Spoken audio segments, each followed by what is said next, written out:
ማደሪያ ማለት ነው።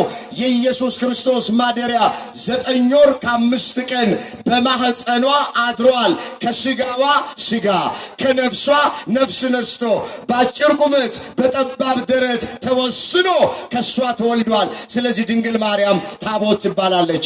ክብር ይግባት። አመስግኗት ከፍ አድርጋችሁ። በዚህ በዳዊት መዝሙር በመዝሙር 45 ቁጥር 4 ላይ መጽሐፍ እንደዚህ ይላል፣ ልዑል ማደሪያውን ቀደሰ ተብሎ ተጽፏል። እስኪ ልዑል በሉ። ማደሪያውን ቀደሰ። ምን አረገ? ልዑል የተባለ ልዑለ ባህሪ አምላካችን እግዚአብሔር ነው።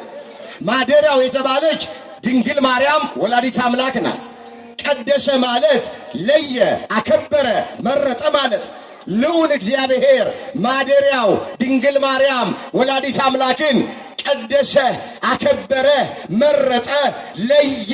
ወገኖቼ ድንግል ማርያምን ያከበራት ሰው አይደለም። ድንግል ማርያምን አስቀድሞ ያከበራት የሰራዊት ጌታ እግዚአብሔር ነው።